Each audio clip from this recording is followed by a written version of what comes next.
ya, actualize, mengungkapkan diri di dalam satu amalan atau tindakan kreativitas, ya, satu amalan positif, amal salih harus dibuka dengan bacaan basmalah. Kalimatnya mudah dihafal, anak kecil pun hafal,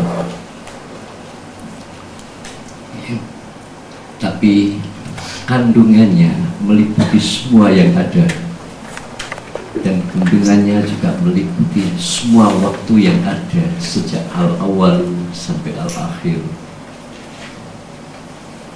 Membaca basmalah tidak sesederhana mengungkapkan kata-kata yang di dalamnya ada 3 nama: Allah, Ar-Rahman, Ar-Rahim.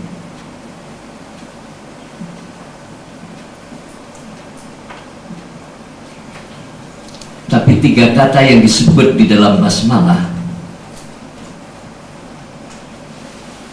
mengikat orang yang membacanya,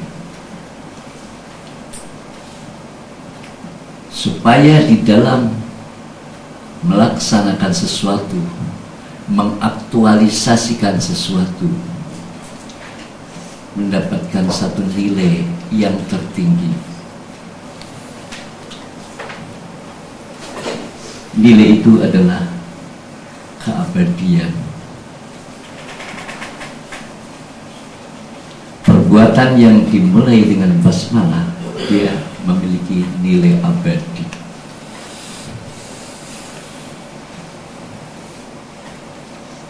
Tidak memiliki nilai yang hanya sementara.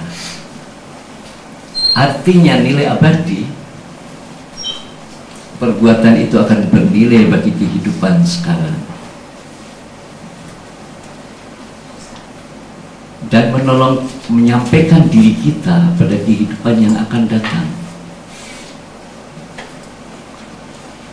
dengan kualitas atau nilai yang diterima oleh Allah, atau dengan kata lain diridhoi.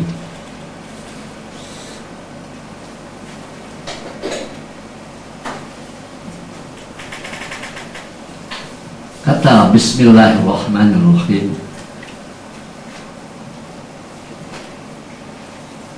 membatasi perbuatan orang yang membacanya dan menyadarkan orang yang membacanya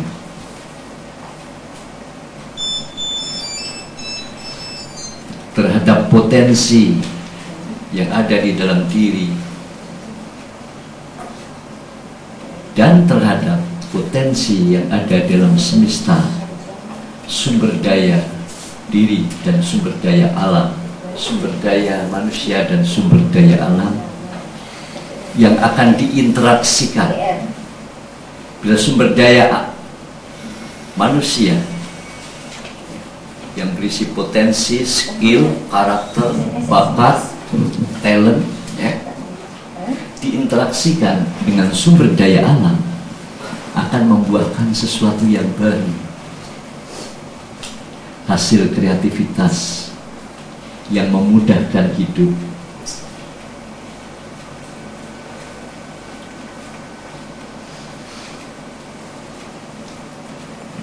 Dia tidak hanya menyadari akan sumber daya yang ada di dalam diri dan adanya sumber daya yang ada di luar diri, yaitu di alam, tetapi sumber daya di dalam diri menuntut pemiliknya,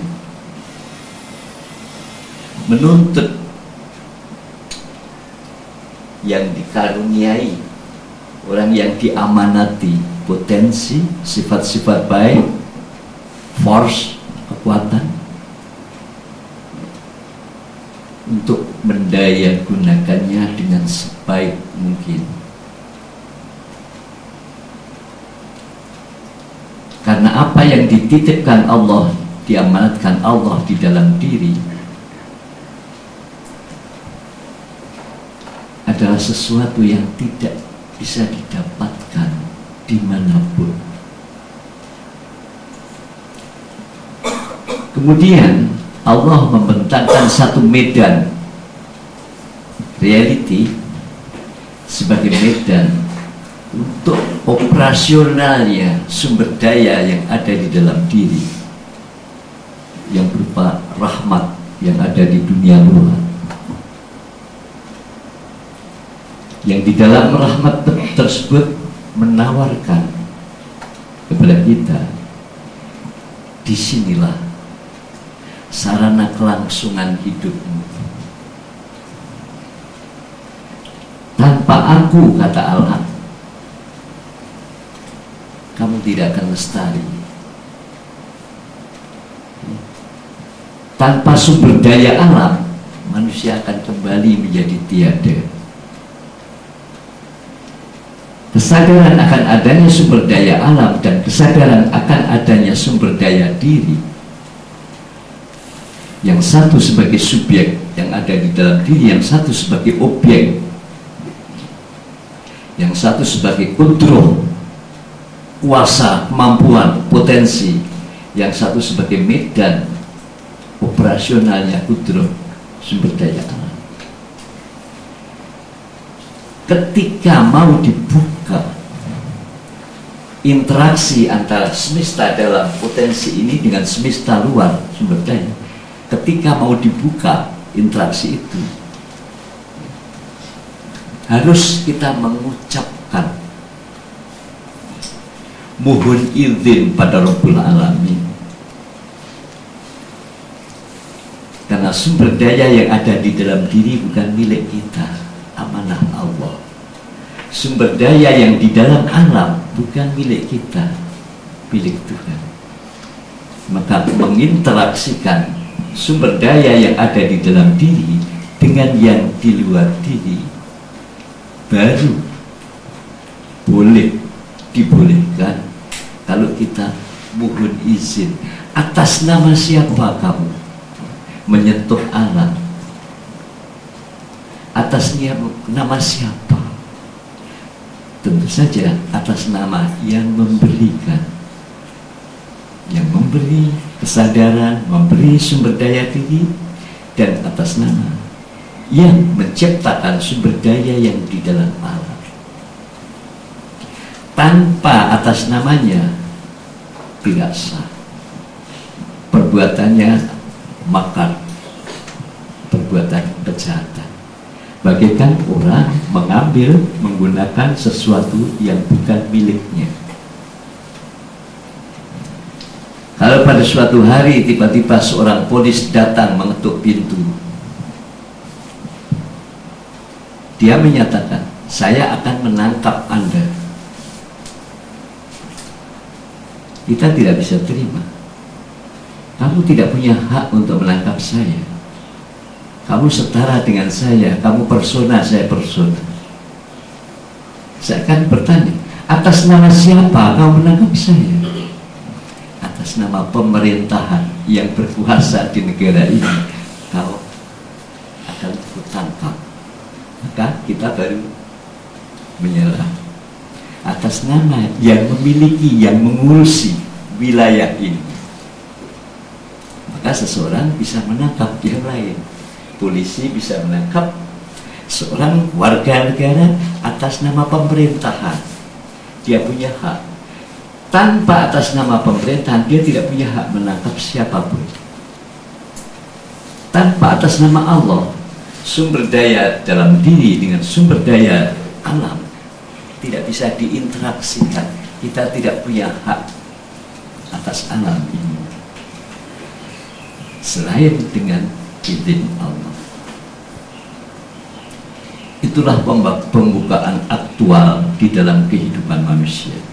Bila seorang manusia mau aktual, mau menyatakan, mengungkapkan, mengaktualisasikan kudrat, kuasa dirinya, kemampuan dirinya, ilmunya,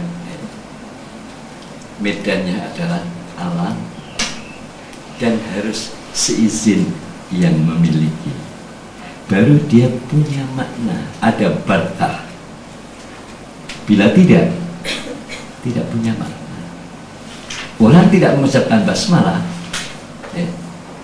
pun bisa bekerja, pun bisa meng-create, tetapi dia tidak punya berkah, tidak punya makna, tidak menangkap keabadian. Ketika mendapatkan rezeki dari bertani, ketika mendapatkan rezeki dari mengambil tambang dan membuat kreativitas lain yang bahannya diambil dari alam, tidak memiliki nilai yang abadi, artinya tidak berkah. Mengapa demikian? Secara hukum sudah saya terangkan, tidak ada seseorang bisa menangkap yang lain tanpa atas nama yang menguasai. Kita tidak bisa menangkap sumber daya alam tanpa atas nama yang menguasai, yang memiliki. Saya khawatir kalau tidak semua bisa berbahasa Indonesia. Maka saya minta tolong pada panitia nanti untuk mengadakan translation ya dalam bahasa Inggris. Yang sudah terbiasa bahasa Inggris tidak paham bahasa Melayu. Kalau bahasa Melayu sih sejajar dengan bahasa Indonesia bersama. Yang saya terangkan tidak hanya sekedar di dalam makna hukum, yaitu dibolehkan menyentuh karena atas nama yang lebih berkuasa. Tidak sekedar itu, melainkan falsafah yang membentang di antara Ar-Rahman dan Ar-Rahim, yang nanti akan mengungkapkan, akan menjelaskan kewajiban kita sebagai hamba Allah di dalam menerima semua titipan, semua amanah Allah, termasuk diri ini. Waalaikumsalam.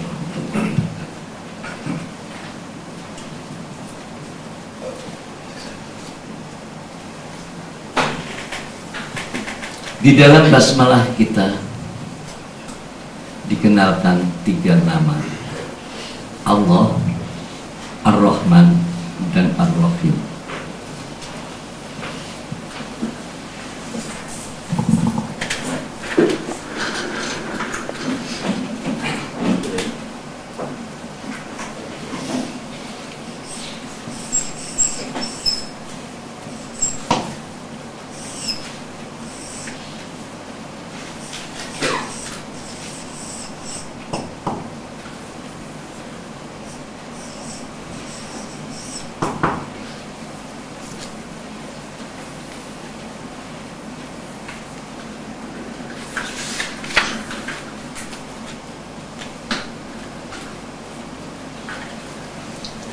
Jelas di sini bahwa Allah adalah yang memiliki otoritas itu sendiri, atau objek atau subjek semesta alam. Dia subjek, sedang semesta alam ini hanya objek, termasuk diri kita. Dia satu-satunya subjek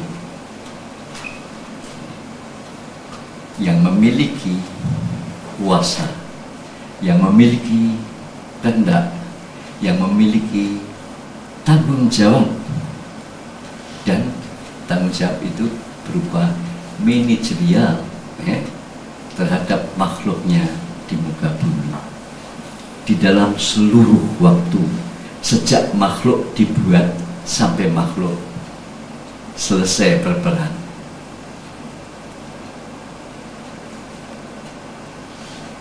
Mengapa dia memiliki otoritas terhadap makhluk? Ini harus dipahami lebih dahulu. Mengapa satu zat memiliki kuasa terhadap zat yang lain? Satu persona memiliki kekuasaan terhadap persona yang lain.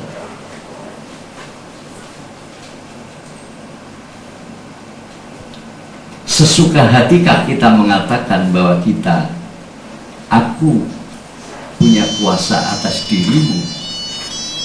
Tidak. Hukum kekuasaan terikat. Ya. Kuasaan itu terikat. Tidak mungkin ada tanpa ada sesuatu perbuatan sebelumnya. Rahasia kekuasaan, hakikat kekuasaan datang dari perbuatan memberi.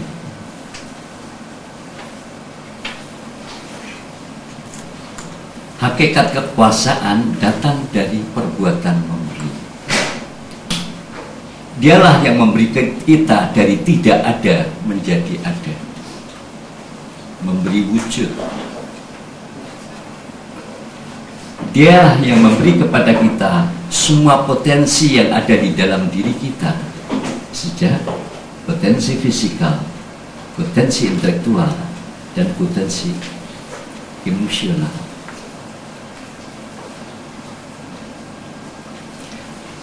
Dan dia pula yang memberikan panca indera, di mana seseorang bisa menjenguk dunia di luar dirinya. Apa yang ada di luar diri ini diberi jendela yang namanya panca indera, sehingga kita bisa menjenguk alam di luar diri. Kita mengetahui bahwa di luar diri itu ada wujud yang seperti diri kita, yaitu orang lain, tidak terhitung.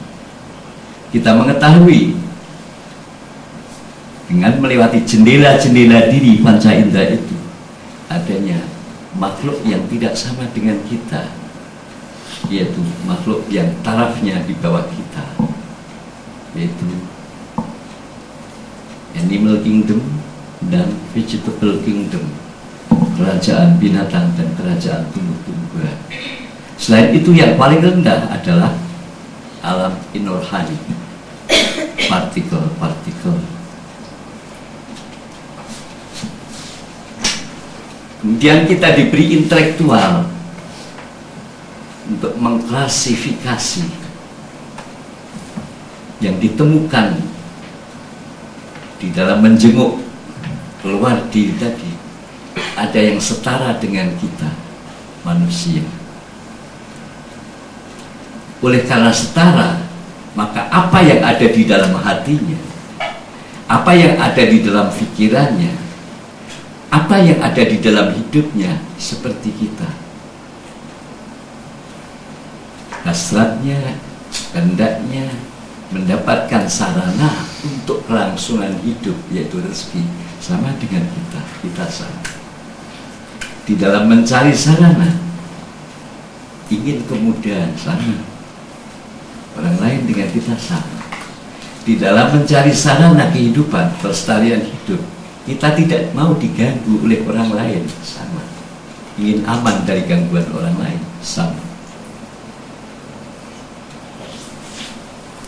Setelah sarana kelangsungan hidup, sarana hidup kita temukan, kita mencari yang lebih tinggi, makna hidup, makna kehadiran, pengembangan makna diri, agar kita tidak hanya sekedar ada memungut isi bumi, kemudian mati lewat dan tidak meninggalkan apa-apa.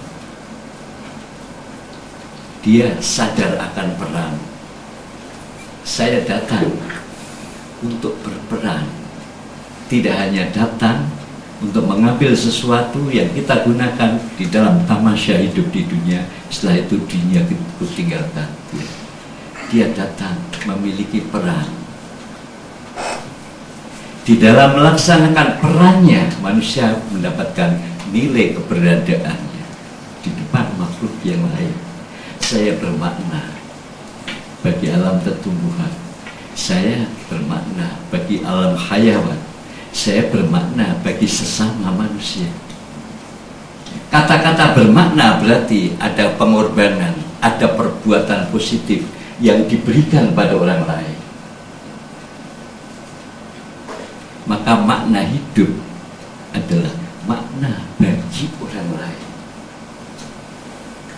Sehingga Rasulullah mengatakan, sebaik-baik kamu adalah yang paling baik amalannya, yang paling bermanfaat atas manusia. Jadi makna kehadiran adalah manfaatnya bagi pihak lain. uluran tangan kita, partisipasi kita di dalam kebutuhan mereka mempertahankan keberadaannya di bumi ini.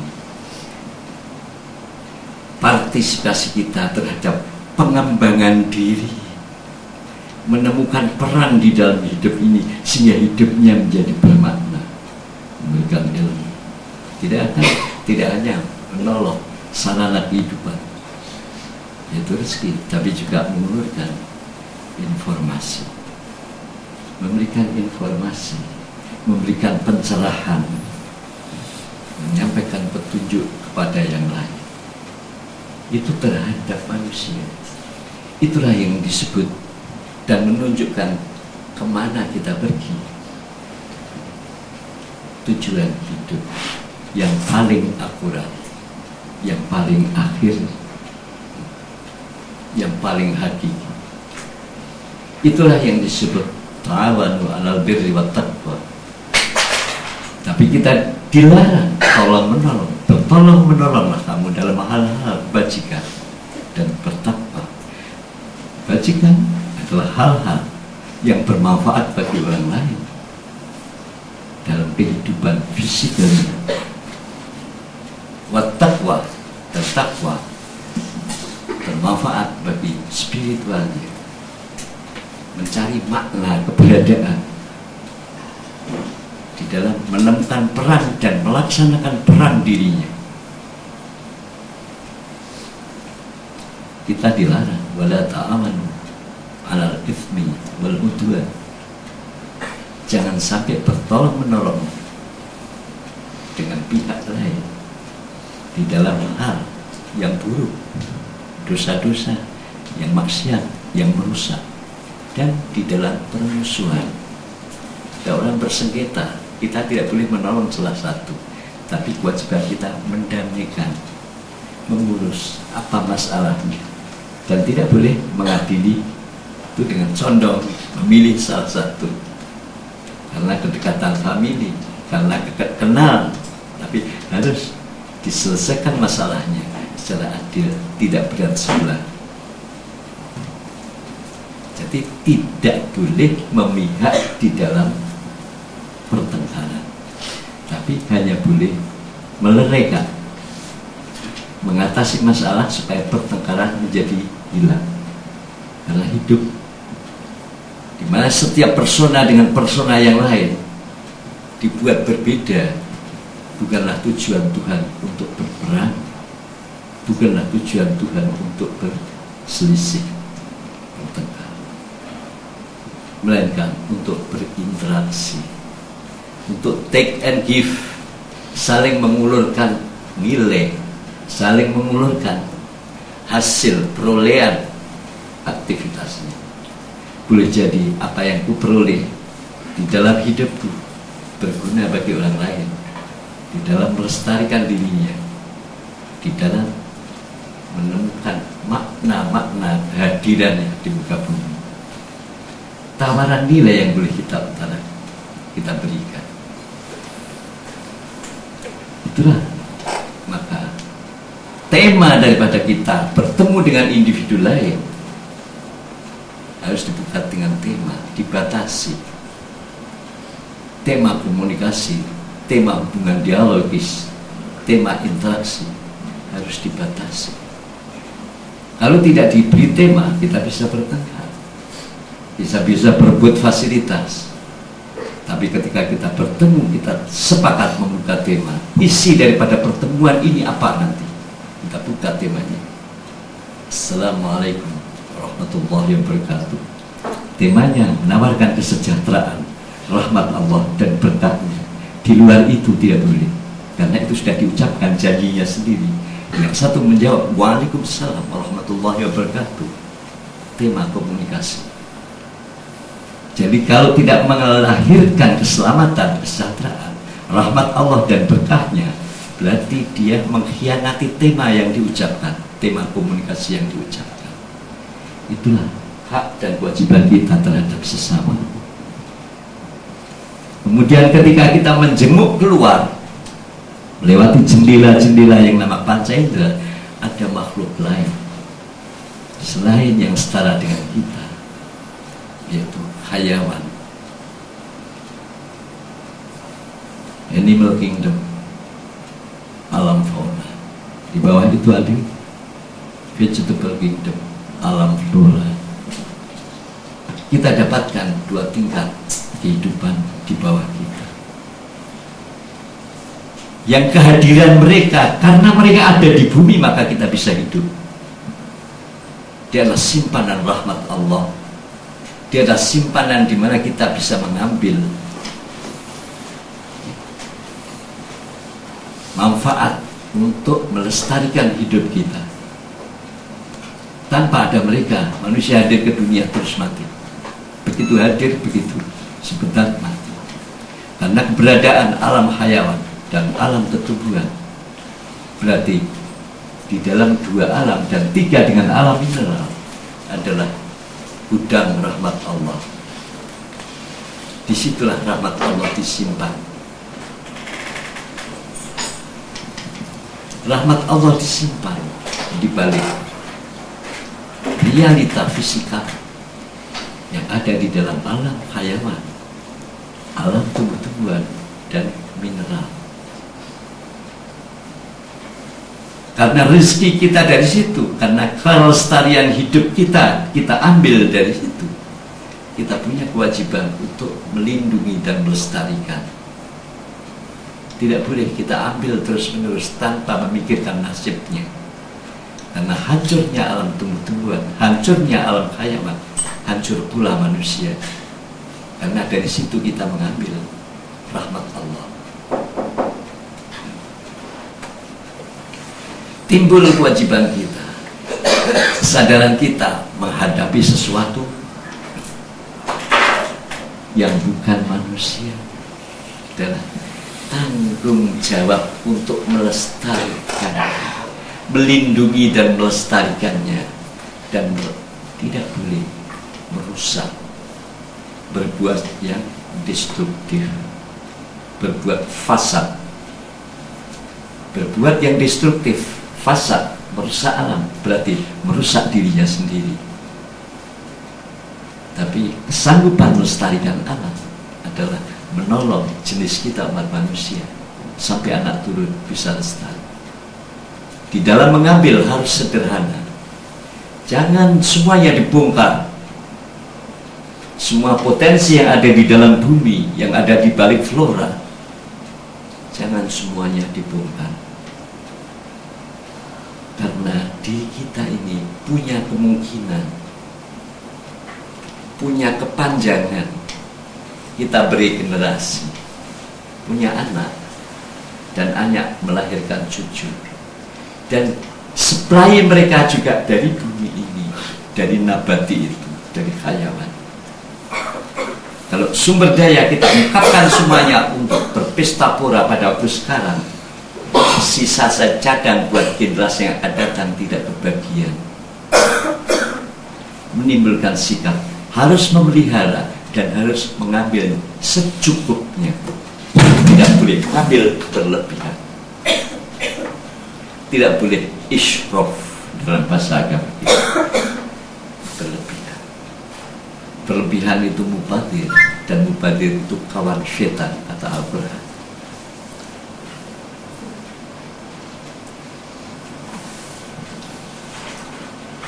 Demikianlah kita melihat sesuatu yang ada di luar diri kita, melewati pemberian Tuhan yang namanya jendela-jendela diri, yaitu panca indera.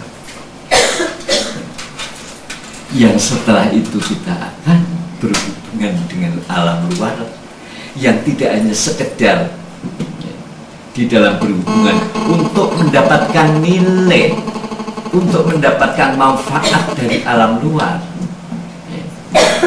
Kita dibebani kewajiban untuk mendapatkan nilai, untuk mendapatkan manfaat dari individu yang setara dengan kita.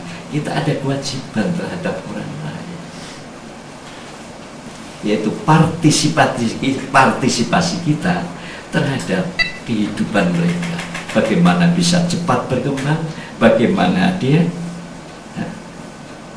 lepas dari duka, lepas dari stagnasi, lepas dia dari masalah-masalah dilematis, kita harus memberikan pertolongan kepada dia.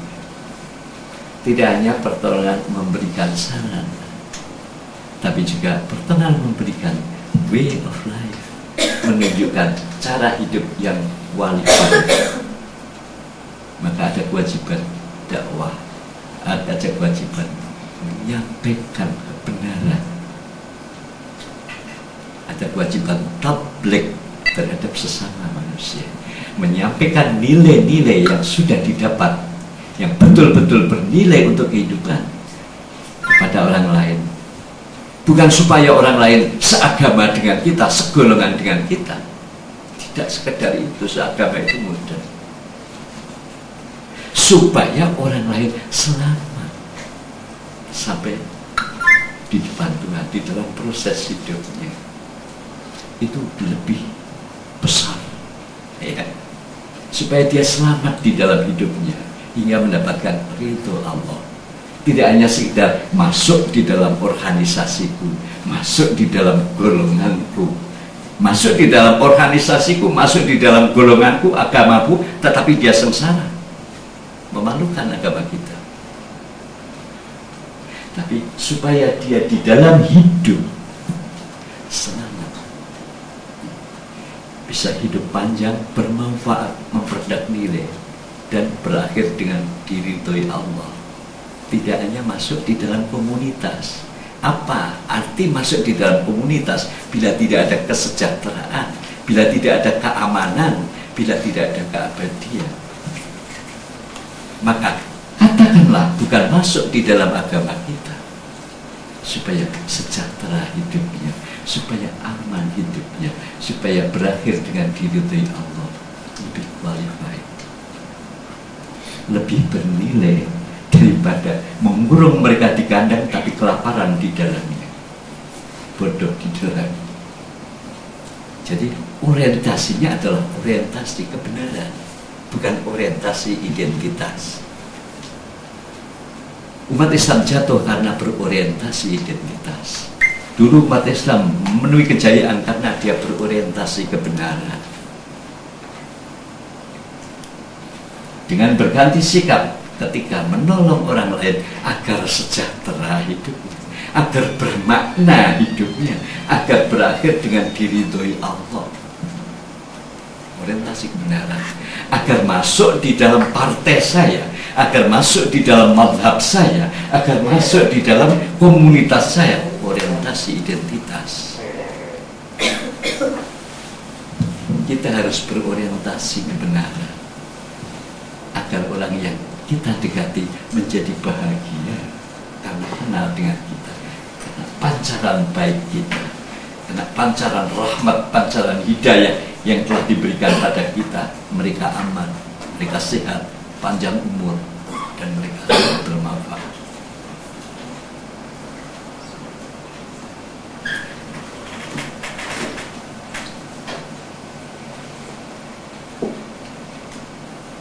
Maaf, saya mau minum ya. Ini kalau kena dingin.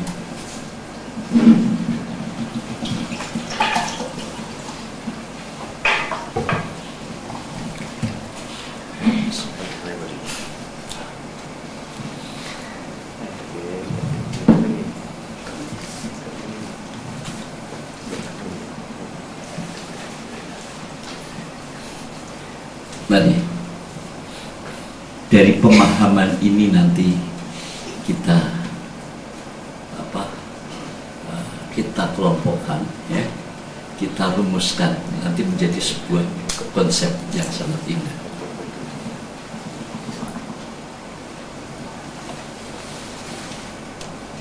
Demikianlah manusia hidup dengan kesadaran bahwa semua potensi yang ada di dalam diri adalah karunia atau titipan amanah Allah yang harus didaya gunakan, tidak hanya sekedar untuk menyelamatkan diri, tapi juga untuk menyelamatkan diri-diri yang lain.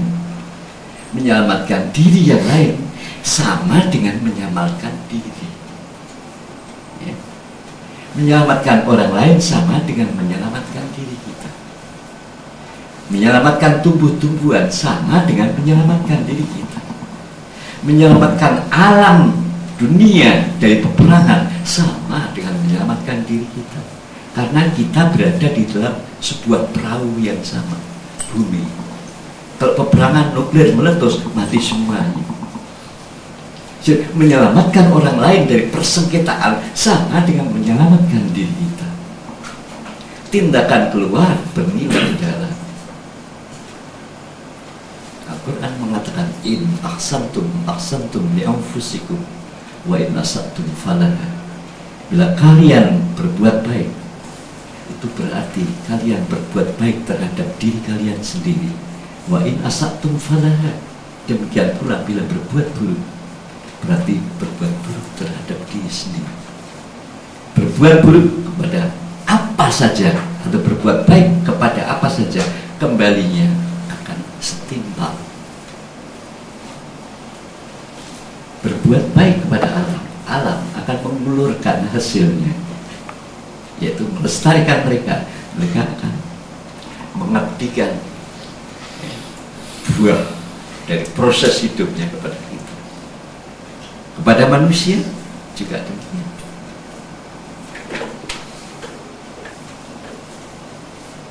Dia akan menjadi saksi bahwa hidup kita bermakna. Kita tidak hanya ada untuk diri, tapi kita ada juga untuk orang lain.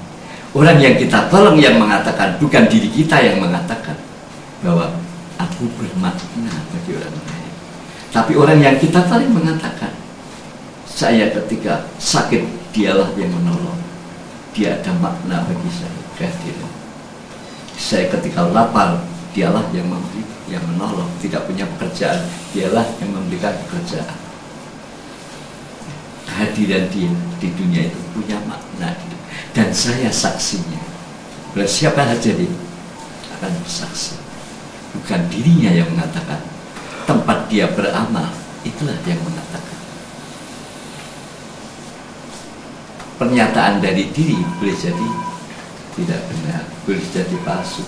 Pernyataan dari tempat dia beramal, ya, itu pernyataan yang jujur, penilaian yang jujur terhadap diri kita. Perbuatan tidak hanya bernilai ke dalam, tapi juga bernilai keluar. Itulah makhluk yang disebut manusia. Untuk kelestarian dirinya, untuk makna kehadirannya, dia dituntut ketika berbuat untuk kepentingan ke dalam, tidak boleh mencederai kiri kanannya, tidak boleh mencederai orang lain. Itu moral. Ketika kita membuat pabrik, membuat suatu usaha, jangan ada tetangga yang kena polusinya, jangan ada tetangga yang kena limbahnya. Itu tanggung jawab. Dan yang kita buat, misalnya home industry, harus hasilnya bermanfaat bagi orang lain, bisa diambil manfaatnya oleh orang lain. Jadi ketika kita mencari sesuatu kemanfaatan untuk diri, disyaratkan ya kita di dalam mencari dan yang kita cari juga bermanfaat bagi orang lain. Sisi itu adalah sisi keutuhan diri kita dengan semua yang ada. Kita tidak bisa memisahkan diri ini dari semua yang ada di luar. Untuk itu kita diberi panca indera untuk melihat semesta luar, supaya perbuatan kita tidak hanya bermakna ke dalam. Perbuatan kita ingin mencari makna, manfaat ke dalam, harus sekaligus itu bermanfaat bagi pihak lain. Perbuatan yang demikian itu adalah perbuatan takwa. Perbuatan takwa, perbuatan yang dibuka dengan izin Allah, dengan membaca basmalah, dengan mengetahui dari mana potensi ini duduk turun, dari mana rezeki sumber daya itu duduk turun. Maka ketika kita menginteraksikan potensi dalam diri dan potensi di luar diri, yang namanya berkarya, mengcreate, harus seizin dari yang memberikan. Maka dia akan mengeluarkan dua makna, bermanfaat bagi diri kreatornya dan bermanfaat bagi orang yang ada di sekitar. Menemukan dirinya yang utuh di dalam perbuatan yang utuh.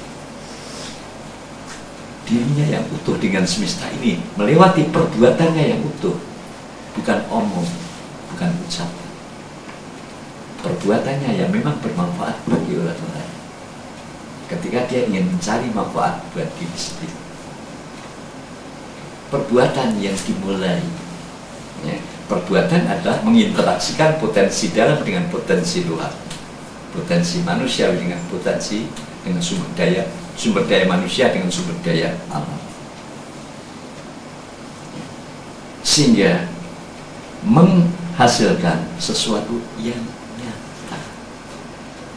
Ketika masih potensi hanya berupa kemungkinan, melahirkan kemungkinan yang terbaik dari potensi yang ada di dalam diri, dari potensi yang ada di dalam alam, dengan izin Allah, dengan membaca basmalah.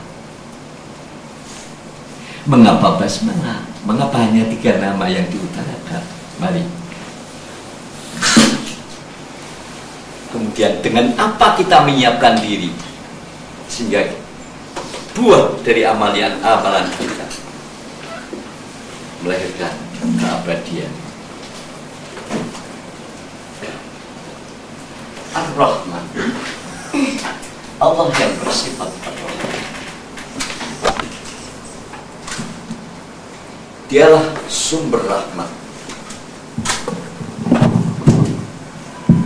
Dia adalah sumber rahmat. Tidak ada sesuatu rahmat kecuali dari sisi. Iya.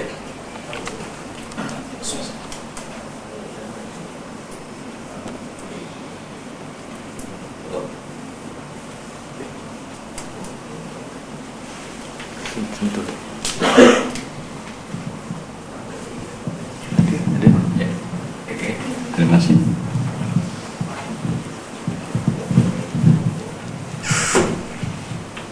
Sesuai dengan ilmu fisika yang disebut energi,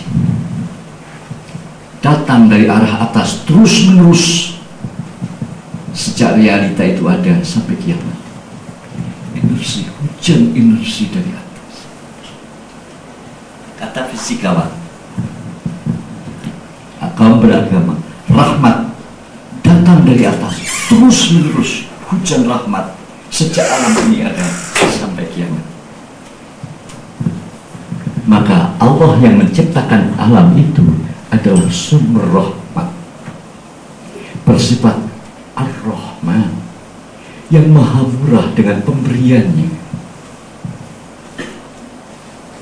Dia maha murah di dalam memberi, mengadakan kita, memberi fasilitas, memberi kemungkinan, memberi medan, memberikan kesempatan, medan operasional dan kesempatan, dan memberikan perlindungan serta memberikan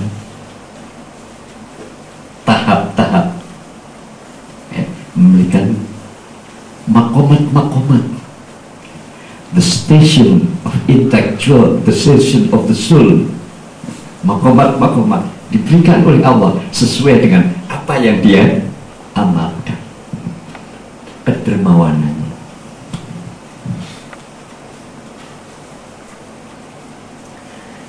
Jadi, apakah Ar-Rahman itu yang sesungguhnya? Dia adalah pangkalan segala yang ada, asal mula dari segala yang ada. Dengan rahmaniyahnya diberikan wujud menjadi ada, yang di dalam ada potensi dan ada kemungkinan. Maka Ar-Rahman sendiri itu mewakili zatnya yang bersifat al-awwalu,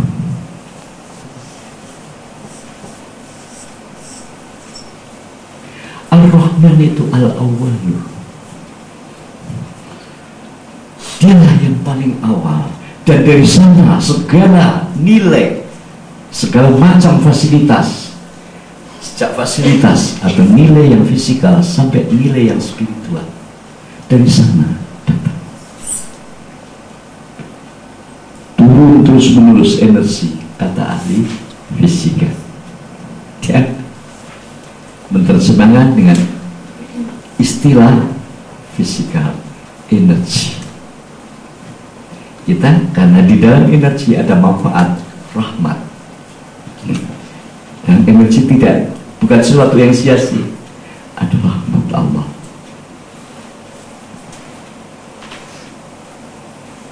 Kemudian nama yang kemudian disebut adalah Ar-Rahim. Apa Ar-Rahim?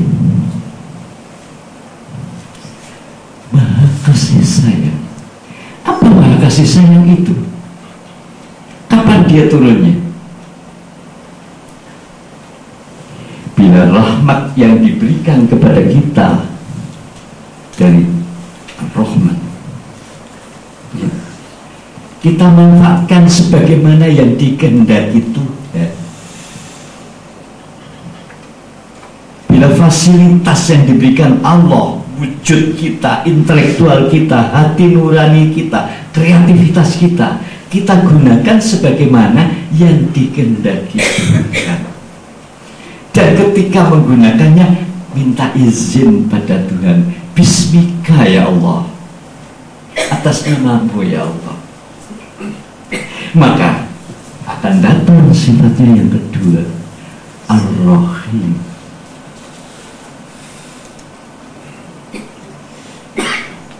Akan ditambahnya rahmat itu, akan dinilainya rahmat itu dengan nilai yang berupa mengabadikan diri.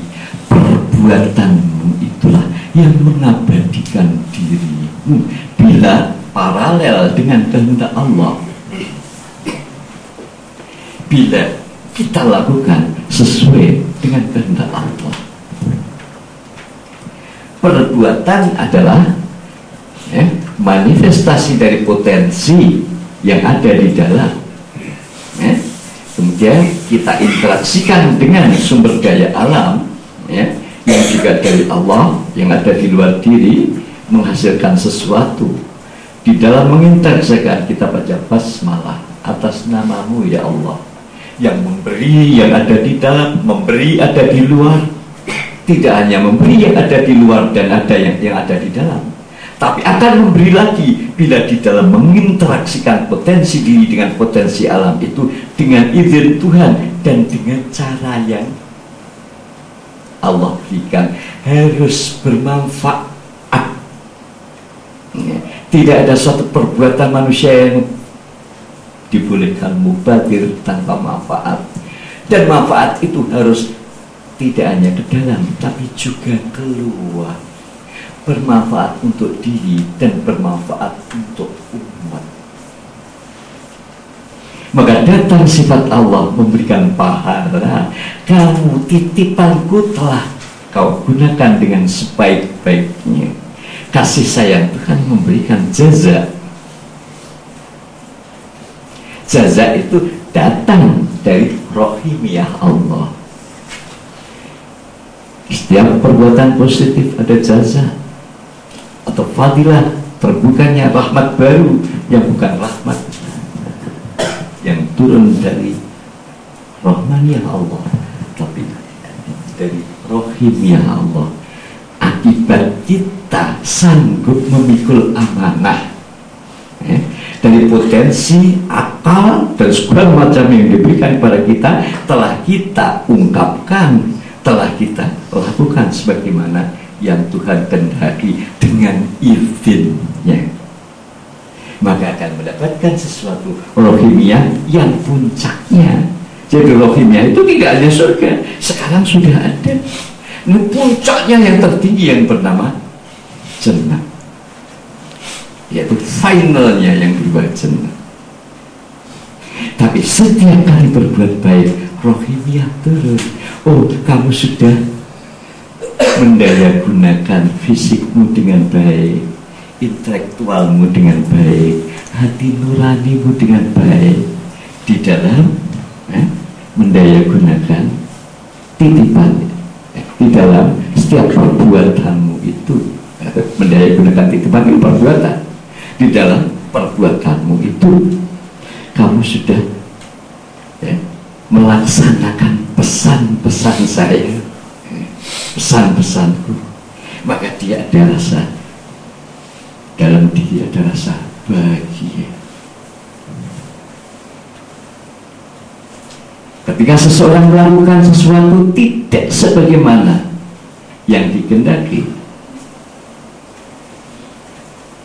habis melakukan, di dalam diri ada rasa kecewa.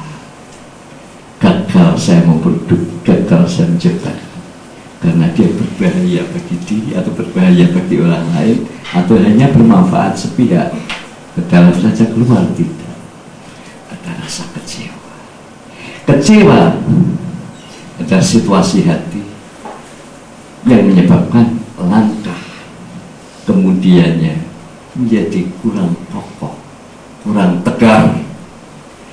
Rasa bahagia karena hasil kreativitasnya bermanfaat membuat langkah kemudiannya menjadi kokoh. Jadi sesuatu yang diperbuat oleh manusia, sesuatu yang dilakukan manusia dengan mendayagunakan sumber daya diri, diinteraksikan dengan sumber daya alam, menghasilkan sesuatu yang bernilai kembang, yang mengembangkan lingkungan, mengembangkan makhluk lain. Istilah lain, bukankah mengembangkan makhluk itu tugas Tuhan? Memanage makhluk itu tugas Tuhan. Tapi kini ada seseorang telah melakukan sesuatu ketika dia mencari kebutuhannya, dia mengembangkan lingkungan, kreativitasnya bermanfaat mengembangkan lingkungan. Berarti manajerial Tuhan telah kita tangani. Mengembangkan makhluk adalah tugas Tuhan. Tetapi ketika kita berkreativitas, memiliki nuansa, memiliki makna, mengembangkan lingkungan, kita telah memerankan manajerial Tuhan di dalam kreativitas kita. Kalau di dalam pekerjaan saya tiba-tiba menangani kewajibannya Pak Saha, maka apa artinya saya bagi Pak Saha? Oh, Pak Moh menolong saya, ya, Pak Moh menolong saya. Ini kewajiban saya, dia menyelesaikan. Ketika dia mencari sesuatu, kewajiban dia terlibat, terselesaikan. Oh, dia menolong saya. Dan itu yang dikehendaki Tuhan. Dan Allah berjanji, intan surullaha yansurkum. Bilang kamu menolong Allah, Allah akan menolong kamu. Wa yuthabbit aqdamakum, dan mengkokohkan langkah-langkahmu selanjutnya. Karena di dalam alam solih yang berguna bagi orang lain, yang mengembangkan orang lain, berarti telah menyelesaikan, telah menangani manajerial Tuhan. Dan Allah akan mengganti, akan menolong diri kita. Intan surullaha yansurkum. Kita telah menangani manajerial Tuhan, ganti Tuhan akan ganti, ikut menangani manajerial kita, menolong kita. Wa yuthabbit aqdamakum, dan akan mengkokohkan langkah-langkah kita kemudian. Ada bagian, ada power, tambahnya ada sporting power dari Rabbul Alamin, dari yang mutlak. Itu setiap amal soleh, sehingga kita semakin gairah dan semakin gairah lagi di dalam hidup ini untuk melahirkan nilai-nilai yang berguna ke dalam maupun keluar, agar apa yang diberikan sifat dari sifat rahmaniyah Allah akhirnya melahirkan buah yang berat melahirkan buah yang berupa sifat rohimiyah Allah. Rohim, belas kasih, dan rasa belas kasih yang disadari, maka tidak ada hasil perbuatan saya hanya berguna bagi saya, tapi berguna bagi pihak lain. Itu namanya di dalam perbuatan ada rasa kasih saya terhadap orang lain. Rasulullah berkata, inilah sifat satu-satunya, inilah rahasia satu-satunya di mana seseorang ingin mendapatkan surga Tuhan, bahagia pada akhirnya mendapatkan sifat rohimah Allah pada akhirnya. Itu sifat kasih sayang terhadap makhluk Allah. Rasulullah bersabda, la yadkhulul jannata illa rohim, tidak akan masuk di dalam surga kecuali orang yang memiliki sifat kasih sayang. Tinggal ngontrol, sudahkah aku punya rasa kasih sayang terhadap umat, terhadap hamba Allah? Belum, kamu belum punya tiket ke surga. La yadkhulul jannata illa rohim, tidak akan masuk dalam surga kecuali orang yang memiliki sifat kasih sayang. Wa nahnu narham ya Rasulullah, dan kami adalah pengasih-pengasih ya Rasulullah, kata sahabat-sahabat. Itulah Rasulullah. Laisa antarham ahadukum sahibakum, bukan dalam makna kamu mencintai seorang kamu dengan mencintai sahabat-sahabat. Rahmatan yarhaman nas, sunahnya rahmat itu bersama orang ya mencintai seluruh manusia, cinta yang membumi, cinta yang semesta. Akan dapat rohimiyah Allah pada hari jumpa liqah dengan Rabbul Alamin. Jadi jangan harap kita akan mendapatkan surga di mana belum ada output kita buat hamba Allah yang lain, di mana perbuatan kita tidak positif, amaliyah kita tidak positif, tidak diridhoi Allah, tidak atas namanya, tidak dengan basmalah. Jangan harapkan aku telah sembahyang tahajud sekian ribu rakaat, tapi dia suka memfitnah orang, bukan kasih sayang. Aku telah sembahyang duha sekian, aku telah berpuasa Daud, tapi realita dirinya terhadap makhluk yang lain yang keluar sifat bencinya nonsen, kamu tidak diterima. Kamu hanya mencintai dirimu sendiri. Perbuatan ritual sejak dari sholat, puasa, haji, zikir, baru perjalanan internal, belum perjalanan eksternal. Perjalanan internal, menyadarkan diri akan keberadaan Allah, menyadarkan diri akan kasih sayangnya, menyadarkan diri akan kemanajerannya, menyadarkan diri akan tanggung jawabnya. Setelah sadar, mengapa dia tidak meniru Tuhan? Berbuat kasih sayang, berbuat latif, berbuat rauf, tidak mau bersikap keluar. Zikir itu mengingatkan diri, memotivasi hati agar nanti di dalam langkah orang yang berzikir ya Rauf, ya Rauf, ya Rauf, ya Rauf, memberitahu pada dia Allah itu maha penyantun. Maka supaya kamu menjadi penyantun, nah itu eksternal, safari eksternal, tamasya eksternal. Zikir dan semuanya ritual itu safari internal, mengingatkan diri, iya kena apa, iya kena stain di dalam surat ihdinas siratal mustaqim. Iya karena aku memberi tahu kepada diri bahwa aku telah berikrar pada Tuhan, kepadamu ya Allah kami mengabdi. Jadi kamu hamba Allah, maka kamu tidak boleh berbuat sekehendakmu, harus berbuat dengan motivasi kehendak Allah, harus buat seizin dengan Allah.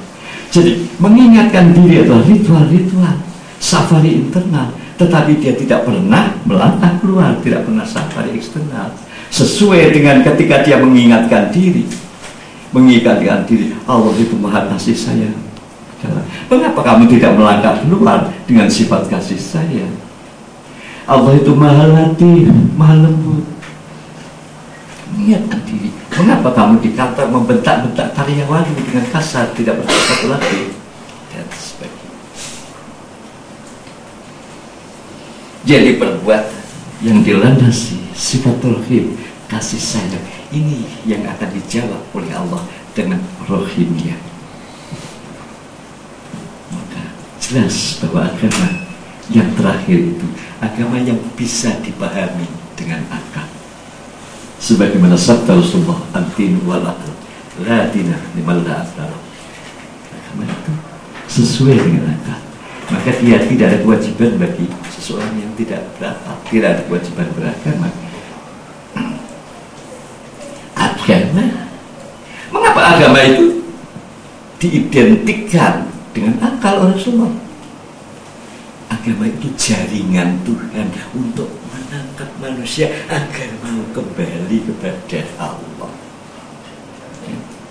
Agama itu jaringan Tuhan untuk menjaring manusia agar mau kembali kepada Allah. Jaringan kalau tidak sesuai dengan yang dijaring, ditolak. Ada sesuatu kualitas manusia di dalam menerima sesuatu itu masuk akal atau tidak? Tidak masuk akal, khayal. Maka jaringan harus masuk akal. Maka Allah mengalah, merendahkan diri, berbahasa dengan bahasa manusia, bahasa akal. Agama ad-din wa akal. Di dalam agama Islam, artinya yang saya terangkan adalah Islam. Di dalamnya ada rambatan yang bisa dipahami, yang bisa dimengerti oleh alat yang tertinggi di dalam diri manusia yang namanya akal. Tetapi perolehan dari agama adalah sesuatu yang di atas akal. Perolehan dari agama adalah hadirnya iman di dalam agama. Iman itu di atas akal. Iman itu tidak bisa dipahami oleh akal. Tapi agama sebagai sistem, agama itu sistem, ya, harus bisa dipahami akal. Karena sistem mau dipakai, kecuali itu dia adalah jaringan Tuhan untuk menjaring manusia agar pulang kepada Allah. Maka yang dijaring manusia harus pakai akal. Yang dari jaring ikan ya pakai makanan. Ada yang dijaring manusia harus pakai akal. Makul. Dan perolehan agama mengantarkan manusia ke derajat yang lebih tinggi dari akal. Hadirnya iman. Iman itu yang lebih tinggi dari akal. Bukan sistemnya, bukan agama. Ada perolehan agama yang lebih tinggi dari potensi kita. Kita diantarkan pada suatu dimensi yang di atas akal, yaitu dimensi tahu tujuan terjauh, yaitu Allah. Bukan hanya percaya diberitahu ayah, ibu, ustadz dan sebagainya, tapi benar-benar tahu bahwa tujuan terjauh adalah kesempurnaan, yaitu Allah yang maha kamal.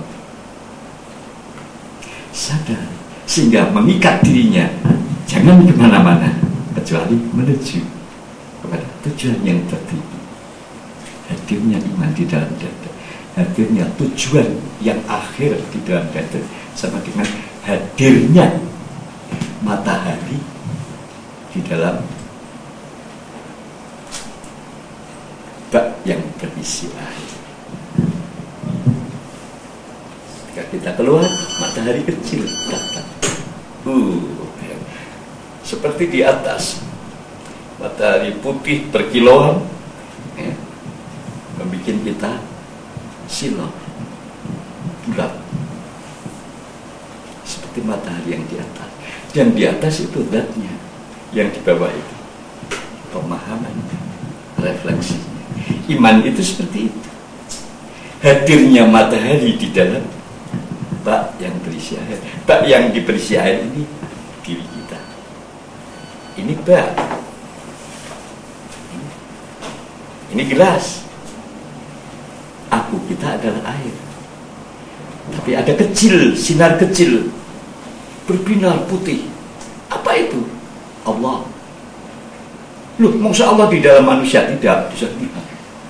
tapi refleksinya di situ. Jadi bayangan matahari ada di situ, berarti dia sudah beriman. Kalau bayangan matahari belum ada di situ, air tidak beriman. Matahari hadir di dalam air dan terefleksikan. Tapi sesungguhnya bukan Tuhan yang hadir, bukan matahari yang hadir. Keluarkan matahari kecil itu dari dalam air, tidak bisa. Hakikatnya di sana. Matahari kecil, refleksi itu tidak bisa, tidak wujud, karena hakikatnya di sana. Pancarannya, nurnya sampai dengan membayangkan wujudnya, sifat-sifatnya, berkilau, putih, bulat. Adakah seseorang beriman? Adakah di muka bumi itu orang beriman yang tidak memiliki sifat-sifat yang paralel dengan sifat Tuhan, yang berusaha untuk memparalelkan sifat dirinya dengan sifat Tuhan? Tidak ada. Iman dibagikan matahari, maka sifatnya putih, bulat, menyilaukan, harus sama dengan yang di sana. Tanda itu beriman, tanda Allah hadir dalam hatimu.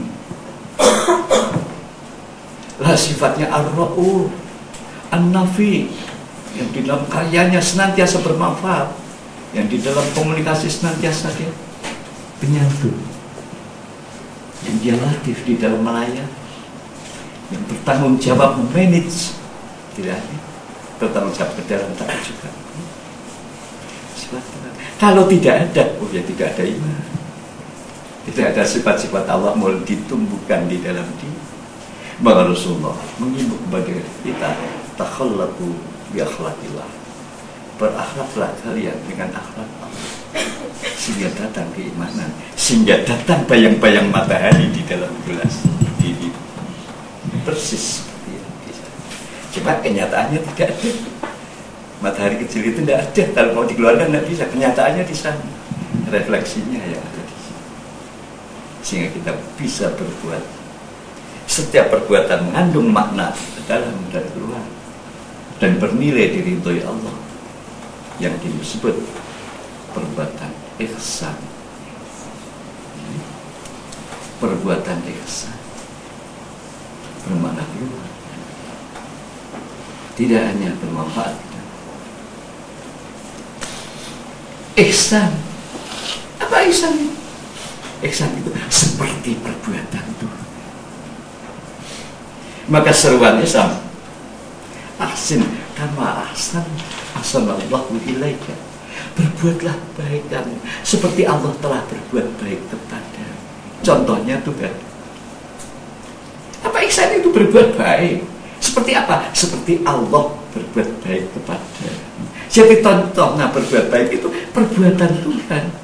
Perbuatan itu lahir dari sifat. Mana mungkin ada perbuatan tidak lahir dari sifat? Mana mungkin ada perbuatan baik dari sifat buruk? Maka untuk mempunyai perbuatan baik, harus kita mulai belajar memaksa diri untuk berakhlak dengan akhlak Tuhan. Takhallaqu bi akhlaqillah, berakhlaklah sekalian dengan akhlak Allah. Sekarang meneruskan bagian untuk melonggarkan, karena nanti banyak warna lain. Enggak, ini saya longgarkan. Kalau di padang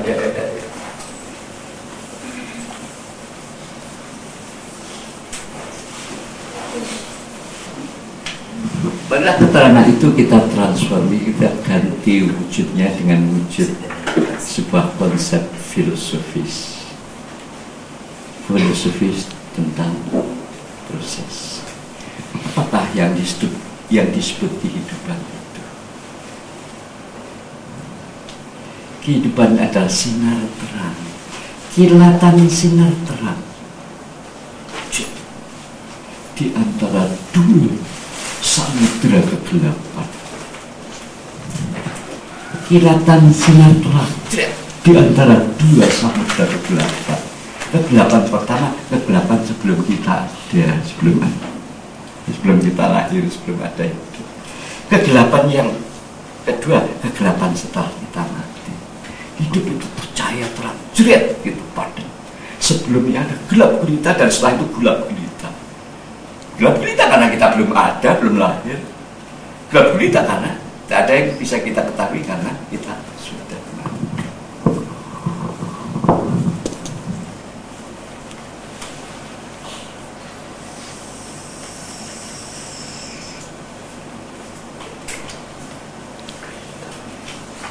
Setiap manusia berada di dalam waktu ini. Ya, jadi bulan yang itu pemenang, itu pemenang, itu pemenang, itu pemenang.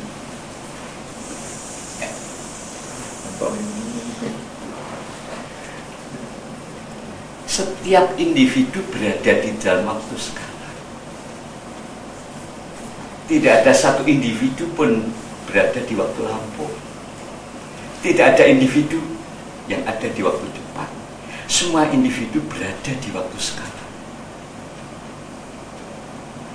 Adanya waktu lampau itu adalah kita intip dari jendela waktu sekarang. Oh, ada kemarin, ada yang lalu. Ada yang akan datang, kita intip dari masa sekarang. Yang ada itu sekarang. Sekarang yang terus menerus. The eternal now. Yang ada ini the eternal now. Jadi ada besok pagi itu karena kita sadar, kita intip dari masa sekarang. Kemarin itu juga kita intip. Yang ada the eternal now. Sekarang yang integral sekarang. Yang terus menerus. Kita di dalam waktu sekarang.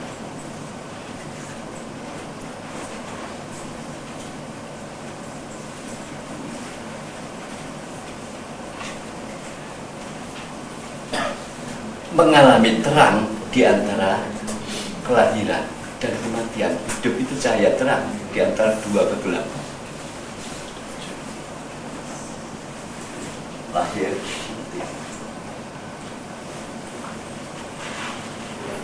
Inilah yang berkehidupan. Inilah berlakunya kesadaran.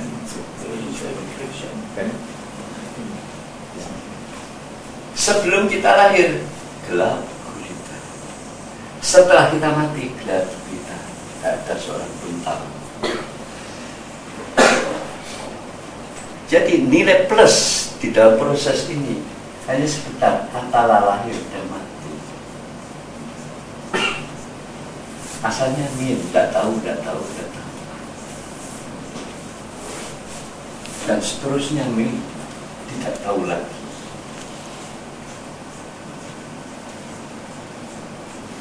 Jadi hidup ada cahaya terang. Kilatan sinar terang di antara dua samudera kegelapan.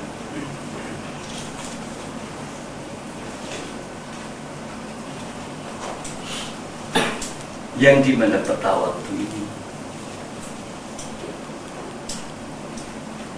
mulai berjalan dari tadi yang di sana saya pindahkan di sini. Di dalam dimensi waktu Ar-Rahman menjadi Al-Awwal yang bersifat Rahmannya. Ar-Rahman di dalam dimensi waktu yang mewujudkan diri sebagai sang awal. Wal awal laisa qablaka syai'. Dialah yang awal, tidak ada sesuatu sebelumnya. Wal akhiru wala syai' ba'dahu. Dan dialah yang akhir. Al-akhir. Dan setelah itu tidak ada sesuatu manifestasi dari Ar-Rahim.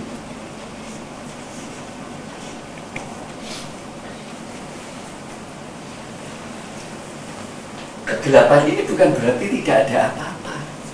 Ada makhluk-makhluk lain, tapi bagi kita gelap karena kita belum ada. Dan kegelapan setelah ini juga bukan berarti tidak ada apa-apa. Ada makhluk lain, tapi saya sudah tahu, tidak tahu. Saya sudah belum. Saya tidak bisa mengetahui apa yang terjadi setelah kita mati. dan sebelum kita lahir. Kemudian datang dari al-awwal, ya, sampai kepada kekinian kita. Ini diandekan menjadi masa lampau, dan ini diandekan yang belum menjadi masa datang. Dari sekarang, ya, dari sekarang, kini,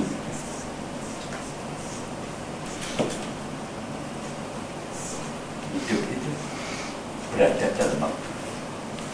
Maka apakah kewajiban hidup? Menarik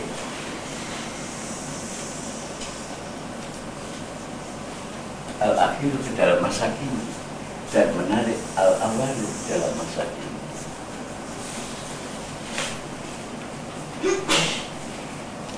Bukankah yang akan datang itu kita pahami meskipun kita tidak bisa masuki?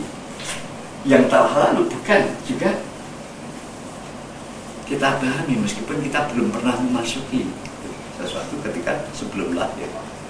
Tapi yang berada di sini memiliki kesadaran berarti ingin menarik dua, al-awwalu dan al-akhiru, ingin ditarik supaya hadir dalam kesadaran masa kini dan ditanggung oleh kesadaran, menjadi tanggung jawab kesadaran.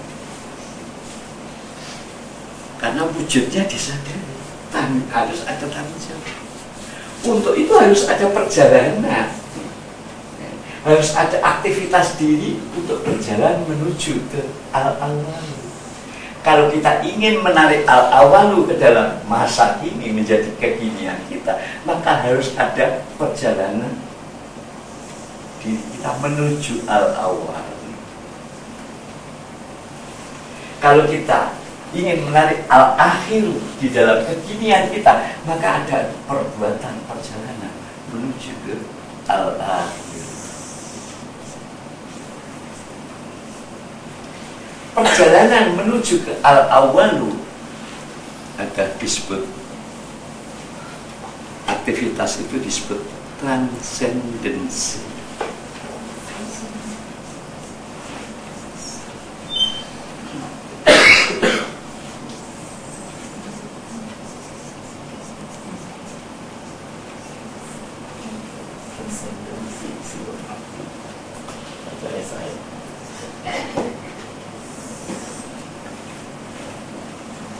Kewajiban diri kita, ya, apa yang kita harus lakukan untuk bisa menangkap al-awalu adalah melakukan transendensi, balik ke sang asal, balik ke al-awal, balik ke rohimiyah Allah. Jauh waktu dia cukup, maka harus melakukan lompatan. Dan transendensi ini susah karena membutuhkan metodologi, membutuhkan formula-formula yang akurat untuk melakukan transendensi, menggapai sang Allah di dalam kekinian kita. Untuk menghadirkan al-akhiru di dalam masa kini, kita harus berjalan menuju al-akhiru, menunjukkan al-akhiru. Perjalanan ini disebut, atau tindakan ini disebut transformasi.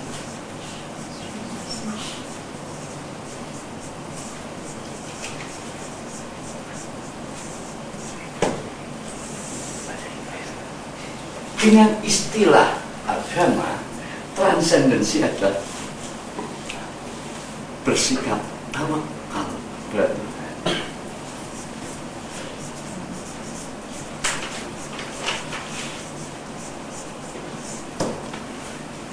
transformasi mengenai perubahan ke arah lain yang lebih baik, aktual dengan bismillah, bermakna ke dalam juga bermakna keluar, akan disebut istilah disebut mutakhir.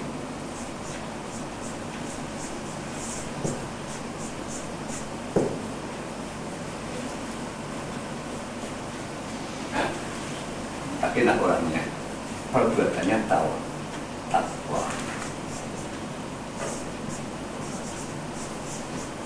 Takwa itu melakukan transformasi, merubah menjadi baik dengan perbuatan baik, merubah realita, mentransformir realita menjadi lebih baik dari sebelumnya. Itulah makna takwa. Agar sepeninggalan kita, bumi tidak lebih buruk, tapi bumi lebih baik.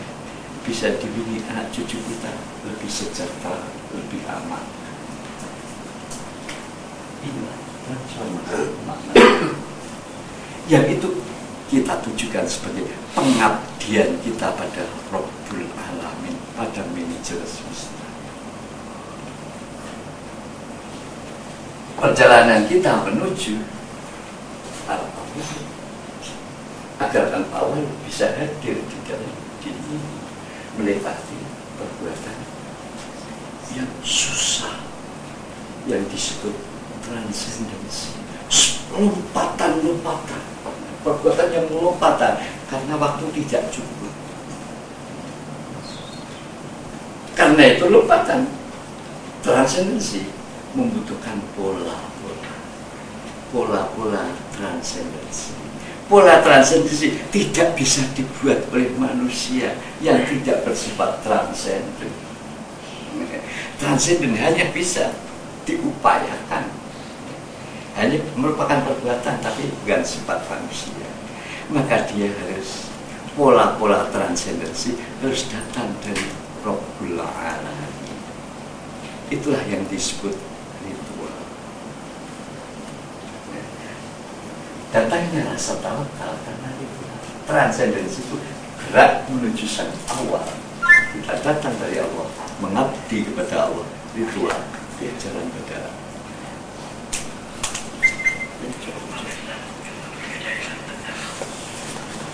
ada 3 hal yang harus ditransendir di dalam diri manusia. 1. Perang diri.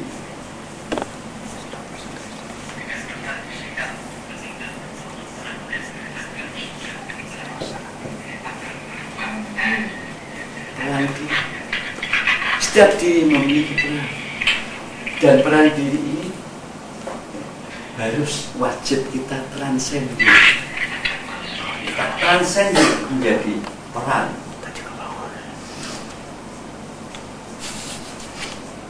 Hamba Allah atau abdillah.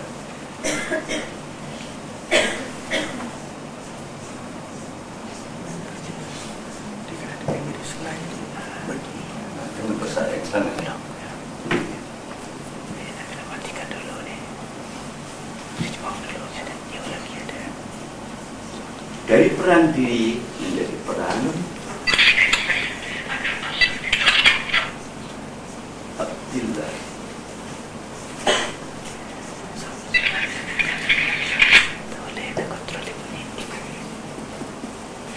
Di dalam diri ada sesuatu yang namanya potensi yang dititipkan oleh Allah.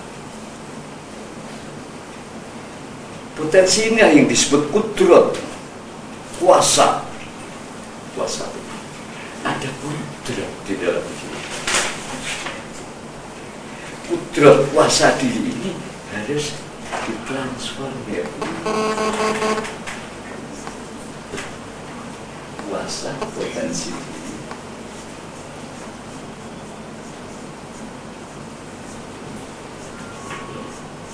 ditransformir menjadi kudrat Allah.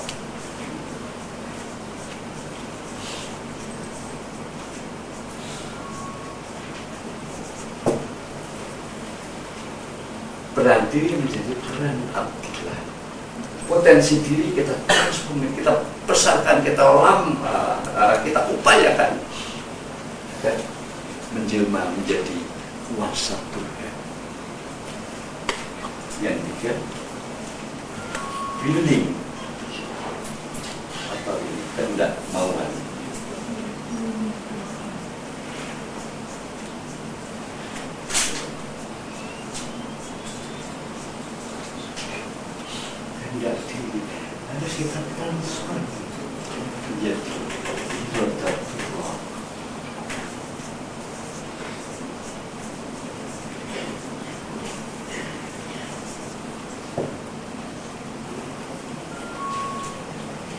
inilah cara menjangkau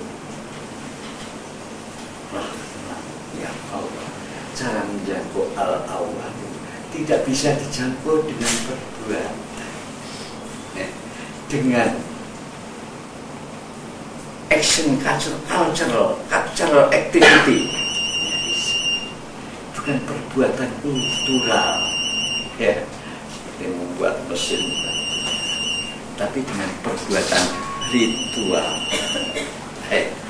Jadi transendensi tidak bisa dilakukan. Transendensi tidak bisa dilakukan dengan tindakan atau kreativitas cultural activity, tapi bisa dilakukan dengan apa yang disebut tindakan ritual. Apa ritual itu? Pola transendensi. Sholat itu pola transendensi. Puasa itu pola transendensi. Haji itu pola transendensi. Dari Rabbul Alamin kepada kita. Siapa tidak melakukan itu, al-awal tidak bisa dicapai dengan intelektual, dengan kekuatan force, kekuatan fisik, dengan kemampuan yang keras tidak bisa. Dan melewati bentuk-bentuk tertentu aktivitas yang disebut dengan pola-pola transendensi. Peran diri menjadi peran abdillah. Ketika kita mengucapkan iya karena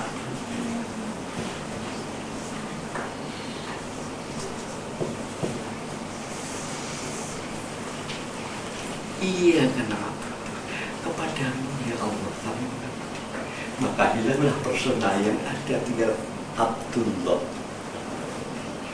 Salat diucapkan dalam surat 17 kali, paling tidak masih ditambah sunnah.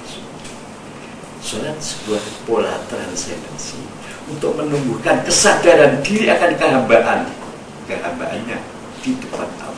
Dibaca terus, diulang-ulang kepadamu kami mengabdi, kepadamu kami, agar diri ini menjadi sadar bahwa diri ini adalah hamba Allah, bukan diri ini individual, persona, bukan. Perannya bukan peran personality, perannya adalah peran abdillah. Apa yang saya lakukan harus dalam rangka mengabdi kepada Allah. Maka iya karena kita ucapkan di dalam sholat pola transendensi dari peran diri menjadi peran abdillah. Sholat tentunya karena dalam sholat terus menerus kita baca iya karena agar sadar, mengingatkan pada diri iya karena mengingatkan pada diri bahwa kamu itu hamba Allah, tidak boleh berbuat lain kecuali untuk mengabdi kepada Allah. Perjalanan internal sholat itu bukan perjalanan keluar. Safari internal menggapai masanya cukup. Safari eksternal menggapai waktunya. Maka kembali berat untuk menjadi bersandar pada Allah. Setelah peran ini peran diri ini abdi Tuhan, karyawan Tuhan, hamba Allah, maka wajibannya adalah melakukan rencana-rencana Tuhan, perintah-perintah Tuhan, manajerial Tuhan. Seorang pegawai kantor ya, pendidikan, dia melakukan manajerial departemen pendidikan.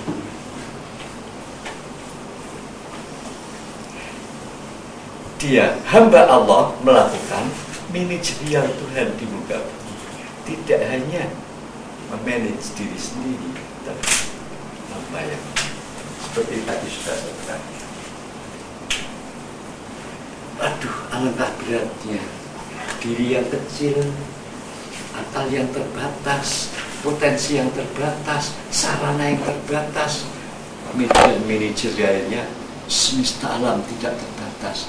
Ya Tuhan, betapa beratnya Tuhan tidak mewajibkan kepada kita yang di luar kemampuan kita, yang sempat kau temui,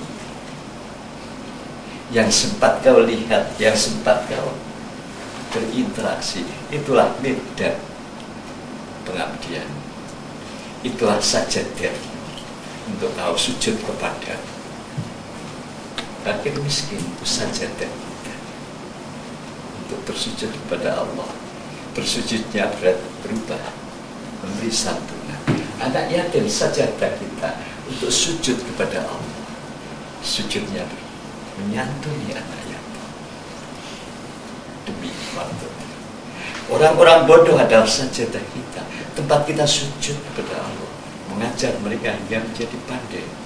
Orang-orang yang rusak akhlaknya adalah sajadah kita untuk memberikan mereka pengertian dengan hidup, cara hidup yang etis, yang bermoral di dalam rangka mengabdi kepada Tuhan. Apa yang ada dalam situasi kehidupan adalah sebuah sajadah. Maukah kita bersujud di atasnya?